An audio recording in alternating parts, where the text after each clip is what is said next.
VAT-free day yesterday in Barbados. Madam Chairman, you were president of BPSA. How did it go, business-wise, in Barbados? It was an excellent response from the Barbadian public. Very similar to last year, maybe even slightly better, based on the complete lockdown, gridlock on the roads, and the long lines everywhere you went. It looks like it possibly could have registered a higher level of participation than even last year. But a very successful initiative on the part of the Barbados government, I must say. In terms of whether or not it's 6 of one or half dozen of the other, we would have to wait until the rest of this week pans out to then, to see what the impact is spread across the entire week. But certainly, our consumers would have had a fantastic deal. I think it was probably one of the best sales days, only rivaling Black Friday. There were some issues, security issues with the police, and we had to call them in. Any other challenges coming to your desk from the entire exercise?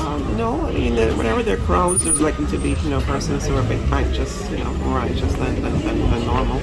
So these things are anything that we can plan for or foresee. I believe some retailers would have actually fortified their security and taken additional measures yesterday in anticipation of that.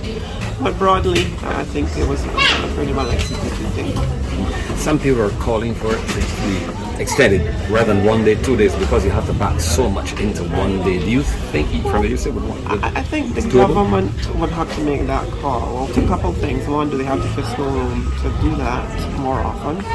I think we're in for a little bit of belt tightening measures, I must tell you. In 2023, given the fiscal targets and the primary surplus targets that the government of Barbados has to deliver over the next 3 or 4 years, I don't know if it is realistic to think that they can continue this, and therefore I would caution persons against getting accustomed to this.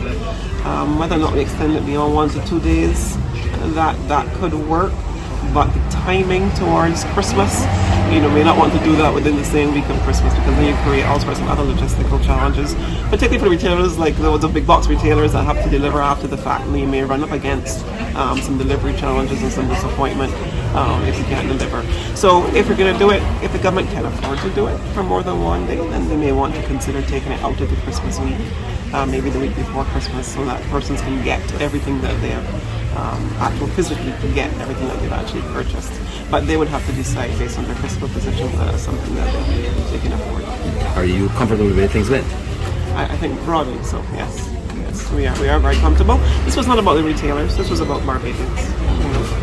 So whether or not we did great sales on that day, whether or not it was, we would have done it anyway, every day for the 5 days, or whether we did it all on 1 day or 2 or 3 days, that really wasn't the focus of this initiative. It was really a give back from the government to Barbadians, and that's what we focused on. Do you think there's been a call that some of the items excluded should be included?